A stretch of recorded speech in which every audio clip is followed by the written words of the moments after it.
ನಮಸ್ಕಾರ, ಇದು ವಿಶ್ವಂಬರ ಟಿವಿ. ನಾನು ಗುರುಪ್ರಸಾದ್ ಶಾಸ್ತ್ರಿ. ಪ್ರೈಮ್ ಗೆಸ್ಟ್ ಕಾರ್ಯಕ್ರಮಕ್ಕೆ ಸ್ವಾಗತ.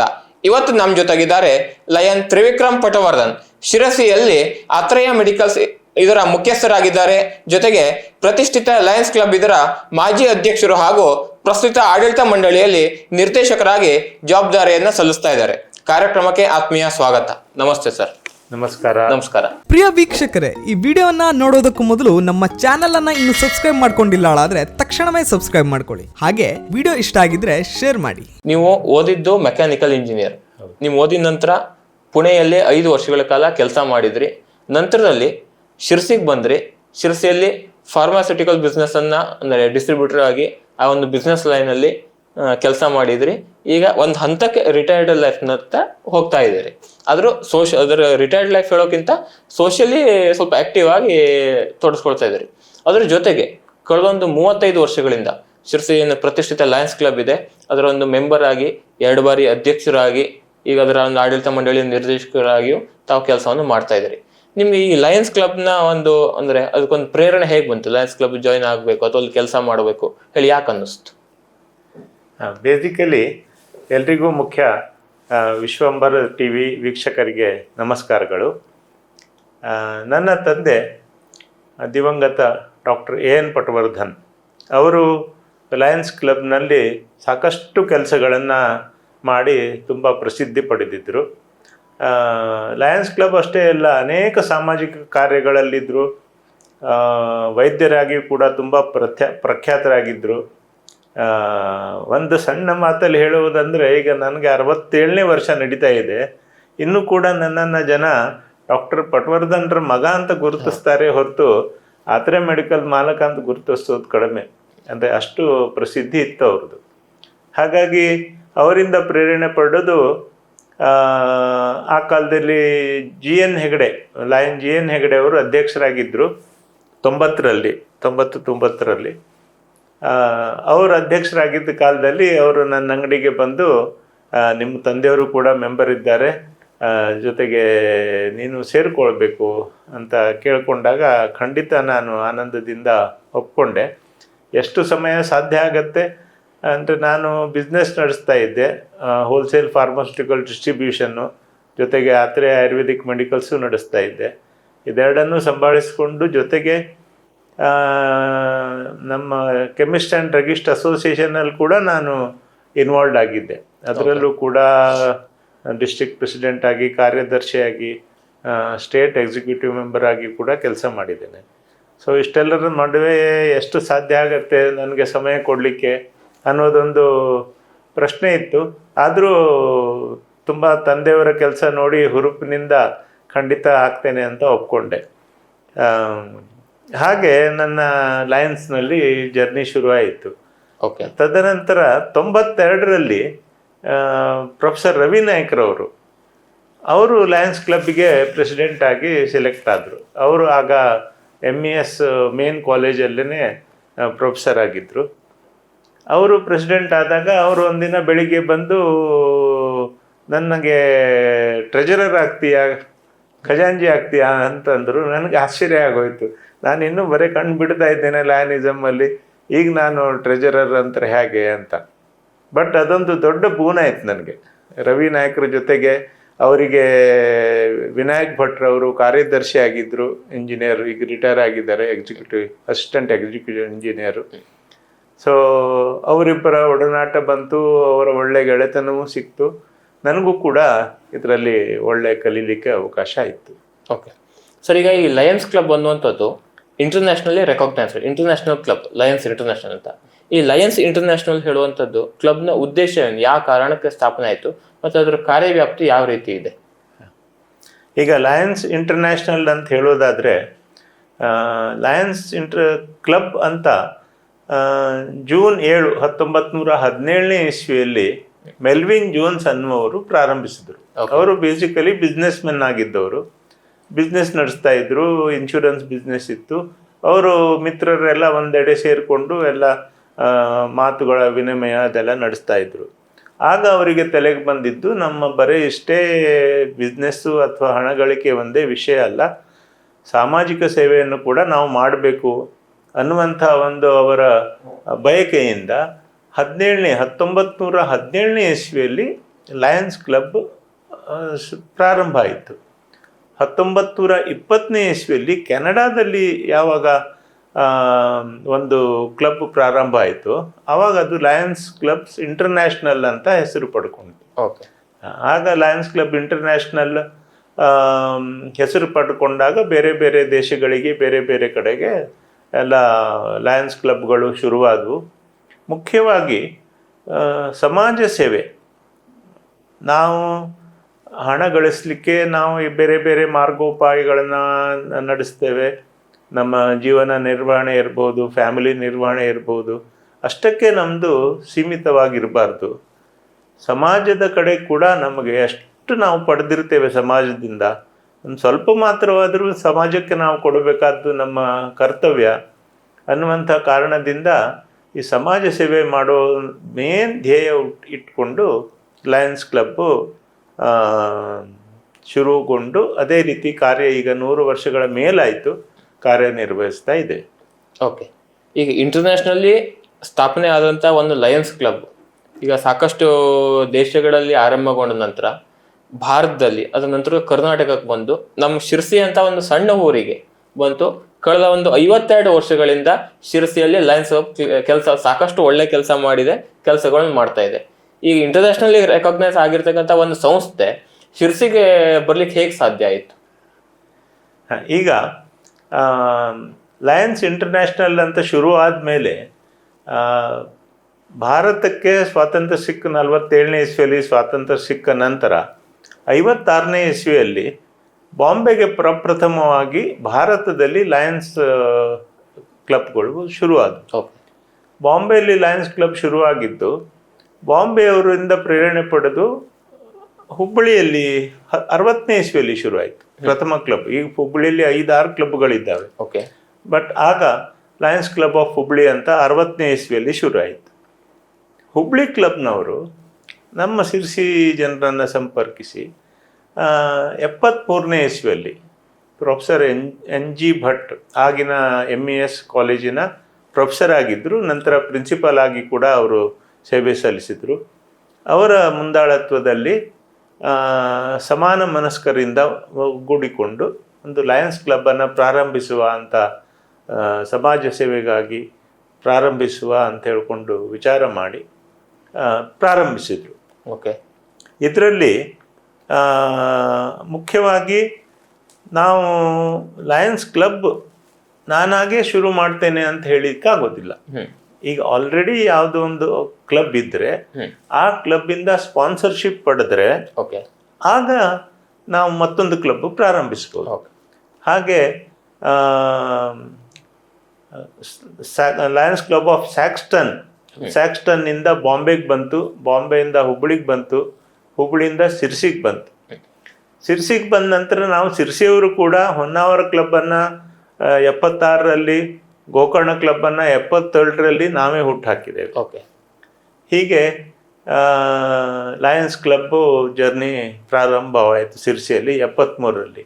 ಆಗ ಪ್ರೊಫೆಸರ್ ಎನ್ ಜಿ ಭಟ್ರು 40 ಸದಸ್ಯರನ್ನು ಒಳಗೊಂಡ ಒಂದು ತಂಡವನ್ನು ಕಟ್ಟಿಕೊಂಡು 13/11/1973ರಂದು ಲಯನ್ಸ್ ಕ್ಲಬ್ಬನ್ನು ಸಿರ್ಸಿಯಲ್ಲಿ ಪ್ರಾರಂಭಿಸಿದ್ರು.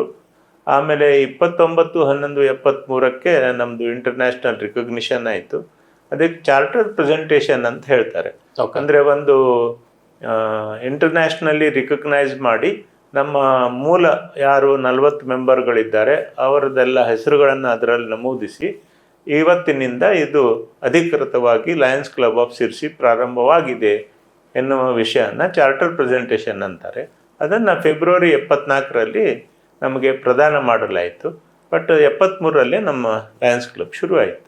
ಓಕೆ ಸರ್, ಈಗ ಕಳೆದೊಂದು 52 ವರ್ಷಗಳಿಂದ 73ರಲ್ಲಿ ಆರಂಭ ಆದಂಥ ಲಯನ್ಸ್ ಕ್ಲಬ್ ಶಿರ್ಸಿ 52 ವರ್ಷಗಳಿಂದ ಶಿರ್ಸಿಯನ್ನು ಕೇಂದ್ರವಾಗಿ ಇಟ್ಟುಕೊಂಡು ಸಾಮಾಜಿಕ ಕೆಲಸ ಜೊತೆಗೆ ಎಜುಕೇಷನ್ನು, ಇತ್ತೀಚೆಗೆ ಹೆಲ್ತ್, ಹೀಗೆ ಸಾಕಷ್ಟು ರಂಗಗಳಲ್ಲಿ ಕೆಲಸವನ್ನು ಮಾಡ್ತಾ ಇದೆ.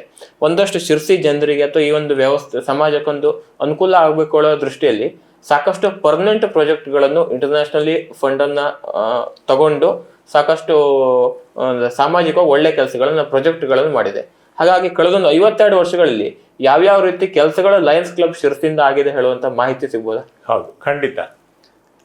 73-74ರಲ್ಲಿ ಪ್ರಥಮವಾಗಿ ಏನು ಲಯನ್ಸ್ ಕ್ಲಬ್ ಶಿರ್ಸಿಯಲ್ಲಿ ಶುರು ಆಯಿತು.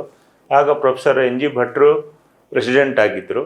ತದನಂತರ 74-75ರಲ್ಲಿ ಕೂಡ, ಅಂದರೆ ಬರೀ 6 ತಿಂಗಳವರು ಪ್ರಥಮ ವರ್ಷದಲ್ಲಿ ಪ್ರೆಸಿಡೆಂಟ್ ಇದ್ರಿಂದ, ಅಂದರೆ ನಮ್ಮ ಲಯನಿಸ್ಟಿಕ್ ಇಯರು 1 ಜುಲೈ ಇಂದ ಪ್ರಾರಂಭವಾಗಿ 30 ಜೂನ್ ಅಲ್ಲಿವರೆಗೆ 1 ವರ್ಷ ಅಂತ ನಾವು ಹೇಳ್ತೇವೆ ನಮ್ಮ ಲಯನ್ಸಲ್ಲಿ. ಹಾಗಾಗಿ NG ಭಟ್ರು ಆಗ ಪ್ರೊಫೆಸರ್ NG ಭಟ್ರು ಅವರು 6 ತಿಂಗಳಾಗಿದ್ದರಿಂದ ಅವರು ಮತ್ತೊಂದು ವರ್ಷ ಮುಂದುವರೆದರು. ತದನಂತರ ನಜ್ಜೂರ್ ಅವರು, ಆಮೇಲೆ ನನ್ನ ತಂದೆಯವರು ಡಾಕ್ಟರ್ AN ಪಟ್ವರ್ಧನ್, ಹೀಗೆ ಅನೇಕರು ಪ್ರಖ್ಯಾತರು ಅಧ್ಯಕ್ಷರಾಗಿ ಕಾರ್ಯನಿರ್ವಹಿಸ್ತಾ ಬಂದರು. ಆಗ ಮುಖ್ಯವಾಗಿ ನಮ್ಮಲ್ಲಿ ಸಾಕಷ್ಟು ಈಗ ಬಸ್ ಶೆಲ್ಟರ್ಗಳಿರಲಿಲ್ಲ. ಬಸ್ ಶೆಲ್ಟರ್ಗಳನ್ನು ನಾವು ಸಾಕಷ್ಟು ಕಡೆ ಬಸ್ ಶೆಲ್ಟರ್ಗಳನ್ನು ಕಟ್ಟಿದ್ವಿ. ಹೆಲ್ತು ತುಂಬ, ಅಂದರೆ ಆರೋಗ್ಯದ ಲಭ್ಯತೆ ತುಂಬ ಜನರಿಗೆ ಇರಲಿಲ್ಲ. ಸಾಕಷ್ಟು ಬಡತನ ಇತ್ತು. ಹಳ್ಳಿಗಳಿಗಂತೂ ಡಾಕ್ಟರ್ಗಳು ಹೋಗೋ ಸಮಸ್ಯೆನೂ ತುಂಬ ಇತ್ತು. ಹಾಗಾಗಿ ಹಳ್ಳಿಗಳಿಗೆ ಹೋಗಿ ಆರೋಗ್ಯ ಕ್ಯಾಂಪ್ಗಳನ್ನು ನಡೆಸೋದು. ಮತ್ತೂ ಒಂದು ಮುಖ್ಯ ವಿಷಯವೆಂದರೆ, ಹೆಲೆನ್ ಕೆಲ್ಲರ್ ಹೆಸರು ಕೇಳಿರ್ಬೋದು. ಹೆಲೆನ್ ಕೆಲ್ಲರ್ ಅವರು ಕುರುಡಾಗಿದ್ದು, ಅವರು 25ನೇ ಇಸ್ವಿಯಲ್ಲಿ ನಮ್ಮ ಅಂತಾರಾಷ್ಟ್ರೀಯ ಸಮ್ಮೇಳನದಲ್ಲಿ ಭಾಗವಹಿಸಿ, ನೀವು ಬ್ಲೈಂಡ್ನೆಸ್ಸನ್ನು ನಿಮ್ಮ ಮುಖ್ಯ ಒಂದು ಗುರಿಯಾಗಿ ಇಟ್ಕೊಂಡು ಅದರ ನಿವಾರಣೆಗಾಗಿ ಪರಿಶ್ರಮಿಸಿರಿ ಅಂತ ಕರೆ ಕೊಟ್ಟಾಗ, ಆಗ್ಲಿಂದ ನಾವು ಸೈಟ್ ಫಸ್ಟ್ ಎನ್ನುವ ಕಾರ್ಯಕ್ರಮ ಶುರು ಮಾಡಿದ್ವಿ. ಲಯನ್ಸ್ ಕ್ಲಬ್ನವರು, ಲಯನ್ಸ್ ಕ್ಲಬ್ ಇಂಟರ್ನ್ಯಾಷನಲ್, ಎಲ್ಲ ಕಡೆ ಪ್ರಪಂಚದಾದ್ಯಂತ ಸೈಟ್ ಫಸ್ಟ್ ಕಾರ್ಯಕ್ರಮಗಳು ಪ್ರಾರಂಭವಾದವು. ಶಿರ್ಸಿಯಲ್ಲೂ ಕೂಡ ಕಣ್ಣಿನ ನೇತ್ರ ಚಿಕಿತ್ಸೆ ಅಂದರೆ ವರ್ಷದ್ದು ಅದೊಂದು ದೊಡ್ಡ ಕಾರ್ಯಕ್ರಮನೇ ಆಗ್ತಿತ್ತು.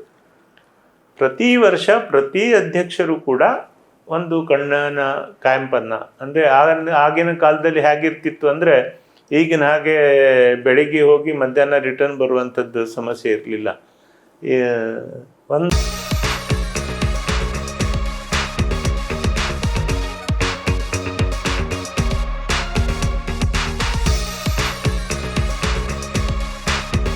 ಒಂದು ವಾರಗಳ ಕಾಲ ಆ ರೋಗಿಯನ್ನು ಇಟ್ಕೊಂಡು, ಆ ರೋಗಿ ಜೊತೆಗೆ ಅವರ ಉಪಚಾರಕ್ಕಾಗಿ ಒಂದು ವ್ಯಕ್ತಿಯನ್ನು ಇಳಿಸ್ಕೊಂಡು, ಆ 7 ದಿನಗಳ ಕಾಲ ಅವರಿಗೆ ಆಹಾರದ ವ್ಯವಸ್ಥೆ, ಉಳಿಯುವ ವ್ಯವಸ್ಥೆ, ಅವರ ಶೌಚದ ಸ್ನಾನದ ವ್ಯವಸ್ಥೆ, ಇದನ್ನೆಲ್ಲ ನಾವು ಮಾಡಬೇಕಾಗ್ತಿತ್ತು. ಹಾಗೆ ನಾನು ಕೂಡ ಆ ರೀತಿ ಕ್ಯಾಂಪ್ಗಳನ್ನು, ಅಂದರೆ ನಾನು ಸೇರಿದ್ದು 90ನೇ ಇಸ್ವಿಯಲ್ಲಿ ಆದರೂ ಕೂಡ, ಆಗ ಕೂಡ 92ನೇ ಇಸ್ವಿಯಲ್ಲಿ ನಾವು ಕ್ಯಾಂಪ್ ಮಾಡಿದ್ದು ನನಗಿನ್ನೂ ನೆನಪಿದೆ.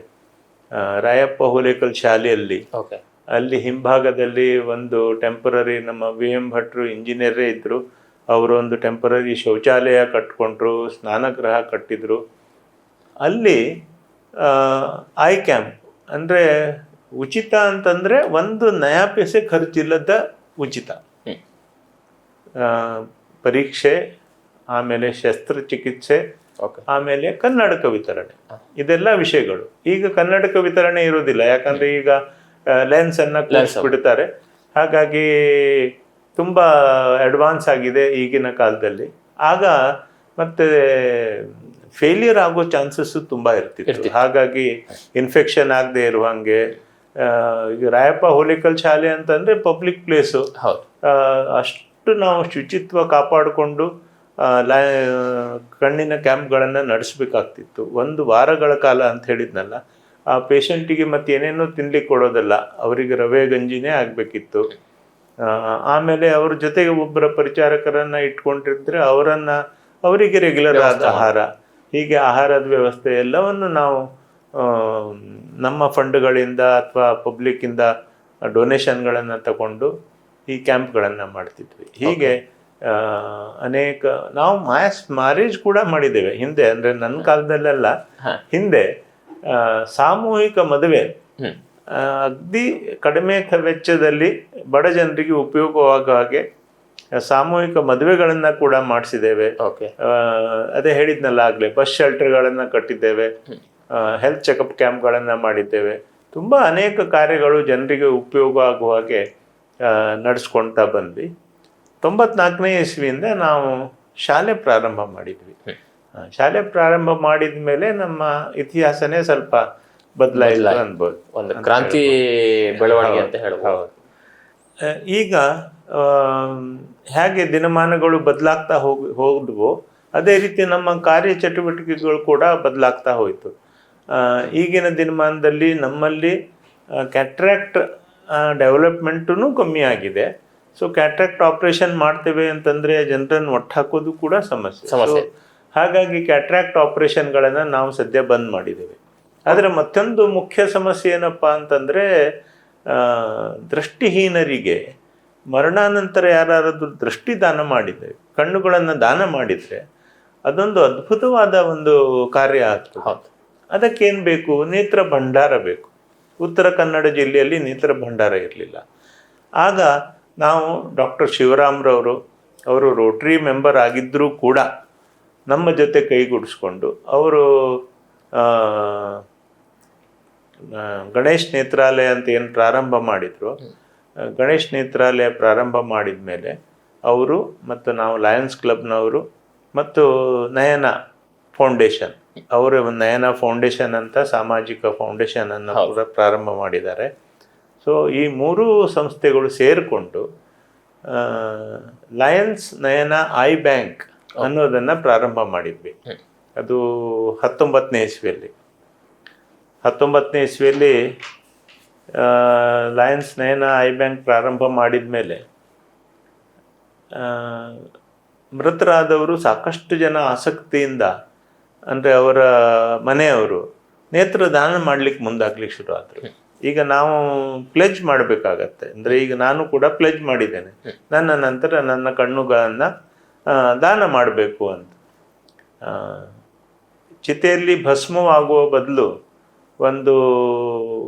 2 ಕಣ್ಣುಗಳನ್ನು ದಾನ ಮಾಡಿದರೆ 4 ಜನಕ್ಕೂ ಉಪಯೋಗ ಆಗ್ತದೆ, ಅಷ್ಟು ಅನುಕೂಲ ಆಗ್ತದೆ.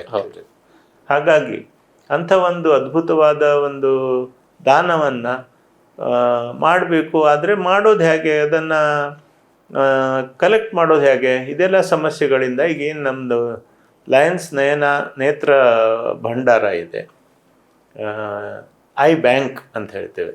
ಸೊ ಅದನ್ನು ನಾವು ಇಟ್ಕೊಂಡು ಅಲ್ಲಿಂದ ಕಲೆಕ್ಟ್ ಮಾಡಿ ನಮ್ಮ ಡಾಕ್ಟರ್ ಶಿವರಾಮ್ ಜೊತೆಗೇ ಗಣೇಶ್ ನೇತ್ರಾಲಯದಲ್ಲಿ ಡಾಕ್ಟರ್ ಅಂಕದ್ ಅಂತ ಇದ್ದಾರೆ, ವಿಶ್ವನಾಥ್ ಅಂಕ, ಅವರು ನಮ್ಮ ಲಯನ್ ಮೆಂಬರೇನೆ. ಅವರು ಅದರಲ್ಲಿ ತಜ್ಞರಿದ್ದಾರೆ. ಸೊ ಅವರು ಕೂಡ ನರ್ಸ್ಗಳ ಜೊತೆ ಹೋಗಿ ಐಗಳನ್ನು ಕಲೆಕ್ಟ್ ಮಾಡಿ, ಐ ಬಾಲ್ಸನ್ನು ಕಲೆಕ್ಟ್ ಮಾಡ್ಕೊಂಡು ಬರ್ತಾರೆ. ಅದನ್ನು ಕೂಡಲೇ ಸಿರ್ಸಿಯಲ್ಲಿ ಸರ್ಜರಿ ಮಾಡಲಿಕ್ಕೆ ಯಾರಾದರೂ ವ್ಯಕ್ತಿ ಇದ್ದರೆ ಸಿರ್ಸಿಯಲ್ಲಿ ಮಾಡ್ತಾರೆ. 1 ತಿಂಗಳ ಕಾಲ ಅದನ್ನು ಇಟ್ಕೊಳ್ಬೋದು. ಅಥವಾ ಈಗ ಸದ್ಯಕ್ಕೆ ನಮಗೆ ಸರ್ಜರಿ ಮಾಡಲಿಕ್ಕೆ ಆ ಯೋಗ್ಯ ವ್ಯಕ್ತಿ ಇಲ್ಲ ಅಂತಂದರೆ ಅದನ್ನು ನಾವು ಜೋಶಿ, MM ಜೋಶಿ ಅವ್ರದ್ದು ನೇತ್ರ ಭಂಡಾರ ಇದೆ, ಹುಬ್ಬಳ್ಳಿಲಿ ಒಂದು ಪ್ರಸಿದ್ಧ ಆಸ್ಪತ್ರೆ ಇದೆ, ಬಹಳ ದೊಡ್ಡ ಆಸ್ಪತ್ರೆ, MM ಜೋಶಿ ಅವರು ನಡೆಸ್ತಾ ಇರುವಂಥದ್ದು. ಅಲ್ಲಿಗೆ ಕಳಿಸ್ತೇವೆ, ಅದು ಉಪಯೋಗ ಆಗುತ್ತೆ. ಹಾಗಾಗಿ ಇದು ಕೂಡ ಒಂದು ಮಹತ್ವವಾದ ಮೈಲುಗಲ್ಲ ಅಂತಲೇ ಹೇಳ್ಬೋದು. ತದನಂತರ ಮತ್ತೊಂದು, ಇದು ಪರ್ಮನೆಂಟ್ ಪ್ರಾಜೆಕ್ಟ್ ನಮ್ದು ನಡೀತಾನೆ ಇದೆ ಈಗ. ನಾವು ಅಂದರೆ ಇದರಲ್ಲಿ ನಾವು ಮಾಡಬೇಕಾದ್ದು ಪ್ರಚಾರ ಕಾರ್ಯ ಮುಖ್ಯ. ಜನಕ್ಕೆ ಅವೇರ್ನೆಸ್ ಆಗಬೇಕು, ಜನಕ್ಕೆ ಗೊತ್ತಾಗಬೇಕು, ನೇತ್ರದಾನ ಮಾಡಬೇಕು. ನೇತ್ರದಾನ ಅಂದರೆ ಏನು, ಜೀವಂತ ಇದ್ದಾಗ ಏನು ಯಾರು ಕೇಳೋದಿಲ್ಲ, ಹೌದಾ? ಮೃತ ಆದ ನಂತರ 4 ತಾಸಿನಲ್ಲಿ ಅದನ್ನು ಕಲೆಕ್ಟ್ ಮಾಡ್ಕೋಬೇಕು. ಸೊ ಎಲ್ಲೋ ದೂರದಲ್ಲಿ ಇದ್ರೆ ಅದ್ರಲ್ಲಿ ಮಾಡಿದರೆ ಇಲ್ಲಿ ಕಲೆಕ್ಟ್ ಮಾಡ್ಲಿಕ್ಕೆ ಆಗಲ್ಲ. ಸೊ ನಮ್ಮ ಸುತ್ತಮುತ್ತ ಸಿರ್ಸಿ, ಸಿದ್ದಾಪುರ, ಯಲ್ಲಾಪುರ, ಹಾನಗಲ್, ಅಕ್ಕಿಆಲೂರು, ಮುಖ್ಯವಾಗಿ ಬಯಲುಸೀಮೆ ಜನ ಅಕ್ಕಿಆಲೂರು, ಹಾನಗಲ್ ಅಲ್ಲಿಂದ ಜಾಸ್ತಿ ದಾನ ಮಾಡ್ತಾರೆ. ಅದೊಂದು ಬಹಳ ಒಂದು ವಿಶೇಷ ಸಂಗತಿ ಅಂತ ಹೇಳ್ಬೋದು. ನಮ್ಮಲ್ಲಿ ಅವೇರ್ನೆಸ್ ಜಾಸ್ತಿ ಅಂದ್ರೆ ಅದನ್ನ ಕೊಡಬೇಕು ಅಂತ. ನಮ್ಮಲ್ಲಿ ಇನ್ನು ಶಾಸ್ತ್ರ ಸಂಪ್ರದಾಯ ಅದನ್ನ ಹ್ಯಾಕ್ ಕೊಡೋದು ಅಂತ ಈ ರೀತಿ ವಿಚಾರ ಮಾಡ್ತಾರೆ. ಬಟ್ ಅಲ್ಲಿ ಅವೇರ್ನೆಸ್ ಜಾಸ್ತಿ ಇದೆ, ಅಲ್ಲಿಂದ ನಮಗೆ ನೇತ್ರಗಳು ಜಾಸ್ತಿ ಸಿಗ್ತಾ ಇದ್ದಾವೆ. ಈಗ ಸಾಕಷ್ಟು ನೇತ್ರಗಳನ್ನು ಕಲೆಕ್ಟ್ ಮಾಡಿ ಸಾಕಷ್ಟು ಆಪರೇಷನ್ಗಳನ್ನು ಮಾಡಿದ್ದೇವೆ. ಸೊ ಈ ರೀತಿ ನಯನ ಐ ಬ್ಯಾಂಕನ್ನು ಮಾಡಿದ್ವಿ. ಆಮೇಲೆ ಶಾಲೆ ಬಗ್ಗೆ ನಂತರ ಮತ್ತು ವಿವರವಾಗಿ ಹೇಳ್ತೇನೆ ನಾನು ನಮ್ಮ ಶಾಲೆ ಬಗ್ಗೆ. ಸಂಸ್ಕೃತಿ ವನವನ್ನು ಶುರು ಮಾಡಿದ್ವಿ ನಾವು ಓಕೆ 22ರಲ್ಲಿ ಸಂಸ್ಕೃತಿ ವನ ಅಂತಂದರೆ ನಮ್ಮ ಶಾಸ್ತ್ರದಲ್ಲಿ ಪೂಜೆಗಳಿಗೆ ಬೇಕಾಗುವಂಥ ಪುಷ್ಪಗಳು, ಸಸ್ಯಗಳು, ಎಲೆಗಳು, ಜೊತೆಗೆ ರೇರ್ ವನಸ್ಪತಿಗಳು. ಈಗ ಸಾಕಷ್ಟು ಆಯುರ್ವೇದದಲ್ಲಿ ವನಸ್ಪತಿಗಳು ನಶಿಸಿ ಹೋಗ್ತಾ ಇದ್ದಾವೆ. ಅದನ್ನು ಕೂಡಿಟ್ಟು ಕನಿಷ್ಠ ಪಕ್ಷ ಅದೊಂದು ಸ್ಯಾಂಪಲ್ ತೋರಿಸ್ಲಿಕ್ಕಾದರೂ ಒಂದು ಬೇಕಲ್ಲ, ಆ ರೀತಿಯಾದ ಒಂದು ವಿಚಾರ ಹಮ್ಮಿಕೊಂಡು 22ರಲ್ಲಿ ನಾವು ಸಂಸ್ಕೃತಿ ವನವನ್ನು ಲಯನ್ಸ್ ಸಂಸ್ಕೃತಿ ವನವನ್ನು, ಅಂದರೆ ಇದನ್ನು ನಾವು ನಮ್ಮ ಲಯನ್ ಮೆಂಬರ್ ಆದ ಚಂದ್ರಶೇಖರ್ ಹೆಗಡೆ ಮತ್ತು ಗಂಗಾ ಹೆಗಡೆ, ಅವರು ಕೂಡ ಲಯನ್ ಮೆಂಬರೇನೆ, ಅವರ ನೀರ್ನಳ್ಳಿಯ ತೋಟದಲ್ಲಿ ಅಂದರೆ ಬ್ಯಾಣದಲ್ಲಿ ಅಲ್ಲಿ ನಾವು ಆ ಸಂಸ್ಕೃತಿ ವನವನ್ನು ಪ್ರಾರಂಭ ಮಾಡಿದ್ವಿ. ಅವರು ತುಂಬ ಉದಾತ್ತ ಮನೋಭಾವದಿಂದ ಆ ಜಾಗವನ್ನು ನಮಗೆ ಬಿಟ್ಟುಕೊಟ್ರು. ಅಲ್ಲಿ ನಾವು ಪ್ರಪ್ರಥಮವಾಗಿ ಸರಸ್ವತಿ ವನ ಮತ್ತು ಈಶ್ವರ ವನವನ್ನು ಪ್ರಾರಂಭ ಮಾಡಿದ್ವಿ, ಶಿವವನ. ಸೊ ಅದಕ್ಕೆ ಬೇಕಾದ ಸಸ್ಯಗಳು ಯಾವುವು ಅದನ್ನು ಗುರುತಿಸ್ಕೊಂಡು ಅದನ್ನು ಉಮಾಪತಿ ಹೆಗಡೆಯವ್ರ ಬಗ್ಗೆ ನೀವು ಕೇಳಿರ್ತೀರ. ಅವರು ಸಾಕಷ್ಟು ಅದರಲ್ಲಿ ಸ್ಟಡಿ ಮಾಡಿದ್ದಾರೆ. ಅವರ ನೇತೃತ್ವದಲ್ಲಿ, ಅವರ ಮಾರ್ಗದರ್ಶನದಲ್ಲಿ ನಾವು ಆ ವನಗಳನ್ನು ಪ್ರಾರಂಭ ಮಾಡಿದ್ವಿ. ಆಮೇಲೆ ಪ್ರತಿ ವರ್ಷವೂ ಅಲ್ಲಿ ಗಿಡ ನೆಟ್ಕೊಂಡು, ಈ ವರ್ಷ ಅಲ್ಲಿ ಒಂದು ಓವರ್ ಹೆಡ್ ಟ್ಯಾಂಕ್ ಕಟ್ಟಿ ನೀರಿನ ವ್ಯವಸ್ಥೆನೂ, ಮಳೆಗಾಲದಲ್ಲಂತೂ ಏನು ಸಮಸ್ಯೆ ಇಲ್ಲ, ಬೇಕಾದಷ್ಟು ಮಳೆ ಬರ್ತಾ ಇರುತ್ತೆ. ಬೇಸಿಗೆಗಾಲದಲ್ಲಿ ಗಿಡವನ್ನು ಸಂರಕ್ಷಿಸುವ ಸಲುವಾಗಿ ಹಾಗಾಗಿ ಪರಿಸರದನ್ನು ಕಾಳಜಿಯನ್ನು ನಾವು ಸಾಕಷ್ಟು ತೋರಿಸ್ತಾ ಇದ್ದೇವೆ. ಈಗ ನಮ್ಮದು ಲಯನ್ಸ್ ಇಂಟರ್ನ್ಯಾಷನಲ್ಲಿ ಗ್ಲೋಬಲ್ ಕಾಸಸ್ ಅಂತ ಹೇಳಿ ಒಂದು 8 ವಿಷಯಗಳನ್ನು ಸಿಲೆಕ್ಟ್ ಮಾಡಿದ್ದಾರೆ. ಓಕೆ, ಅವುಗಳಂದರೆ ಚೈಲ್ಡ್ಹುಡ್ ಕ್ಯಾನ್ಸರ್ ಇತ್ತೀಗೆ ಜಾಸ್ತಿ ಆಗ್ತಾ ಇದೆ, ಅದರ ಅವೇರ್ನೆಸ್ಸು, ಅದನ್ನು ಪ್ರಿವೆನ್ಷನ್ ಹೇಗೆ ಮಾಡಬಹುದು. ಡಯಾಬಿಟೀಸ್ ತುಂಬ, ಅಂದರೆ ಭಾರತನೇ ಡಯಾಬಿಟೀಸ್ ಕ್ಯಾಪಿಟಲ್ ಅನ್ನೋಷ್ಟರ ಮಟ್ಟಿಗೆ ಡಯಾಬಿಟೀಸು ಜಾಸ್ತಿ ಆಗ್ತಾ ಇದೆ. ಆ ಡಯಾಬಿಟೀಸು, ಡಿಸಾಸ್ಟರ್ ರಿಲೀಫು, ಏನಾದರೂ ಅವಘಡ ಆದಾಗ, ನೈಸರ್ಗಿಕ ಅವಘಡ ಆದಾಗ ಅದನ್ನು ರಿಲೀಫ್ ಮಾಡುವಂಥದ್ದು. ಆಮೇಲೆ ಪರಿಸರ ಸಂರಕ್ಷಣೆ ಬಗ್ಗೆ, ಮಾನವೀಯತೆಯ ವಿಷಯಗಳಲ್ಲಿ ಸಹಾಯ ಮಾಡುವಂಥದ್ದು, ಹಸಿವು ನೀಗಿಸುವಂಥದ್ದು, ಹಂಗರ್ ರಿಲೀಫ್ ಅನ್ನುವಂಥದ್ದು ಕೂಡ ನಮ್ಮದೊಂದು ಲಯನ್ಸ್ ಕ್ಲಬ್ಬಿಂದ ಪ್ರಮುಖ ಕಾರ್ಯವೇ ಆಗಿದೆ. ಮತ್ತು ದೃಷ್ಟಿ, ಆಗ ಹೇಳಿದ ಹಾಗೆ ನಾವು ದೃಷ್ಟಿ ಕಡೆಗೆ ಯಾವಾಗೂ ಅದರದ್ದು ಇದನ್ನು ಬಿಟ್ಟೇ ಇಲ್ಲ. ನಾವು ಇನ್ನೂ ಕೂಡ ನಮ್ಮಲ್ಲಿ ಸಾಕಷ್ಟು ಕಣ್ಣಿನ ಆಸ್ಪತ್ರೆಗಳೇ ನಾವು ಲಯನ್ಸ್ ಕ್ಲಬ್ನವ್ರು ನಡೆಸ್ತಾ ಇದ್ದೇವೆ. ನಮಗೆ ಸಮೀಪದಲ್ಲಿ ಅಂದರೆ ಕುಮಟಾದಲ್ಲಿದೆ, ರೇವಣ್ಕರ್ ಚಾರಿಟೇಬಲ್ ಲಯನ್ಸ್ ಐ ಹಾಸ್ಪಿಟಲನ್ನೇ ಕಟ್ಟಿದ್ದಾರೆ. ಅದನ್ನು ಕೂಡ ಇಂಟರ್ನ್ಯಾಷನಲ್ ಫಂಡಿಂಗ್ ಆಗಿ ಐ ಹಾಸ್ಪಿಟಲು ಚೆನ್ನಾಗಿ ನಡೀತಾ ಇದೆ. ಮತ್ತು ಯೂತ್, ಈಗ ತರುಣರಿಗೆ ಸರಿಯಾದ ಮಾರ್ಗದರ್ಶನ, ಸರಿಯಾಗಿ ಒಂದು ದಾರಿಯನ್ನು ತೋರಿಸುವಂಥ ಕೆಲಸ ನಮ್ಮ ಹಿರಿಯರಿಂದ ಆದರೆ ಅದು ನಮ್ಮ ಸಮಾಜಕ್ಕೆ ತುಂಬ ಒಂದು ಒಳ್ಳೆ ಕೊಡುಗೆ ಆಗ್ತದೆ ಅನ್ನೋ ದೃಷ್ಟಿಯಿಂದ ಈ 8 ವಿಷಯಗಳನ್ನು ನಾವು ಈಗ ಇಂಟರ್ನ್ಯಾಷನಲ್ ಲೆವೆಲಲ್ಲೇ ಗ್ಲೋಬಲ್ ಕಾಸಸ್ ಅಂತ ಹೇಳಿಕೊಂಡು ಆ ದಿಶೆಯಲ್ಲಿ ಕಾರ್ಯ ಮಾಡ್ತಾ ಇದ್ದೇವೆ. ವೀಕ್ಷಕ ಮಹಾಪ್ರಭುಗಳೇ, ನಮ್ಮ ಚಾನಲ್ ಅನ್ನು ಸಬ್ಸ್ಕ್ರೈಬ್ ಮಾಡಿ, ಶೇರ್ ಮಾಡಿ, ಪ್ರೋತ್ಸಾಹಿಸಿ.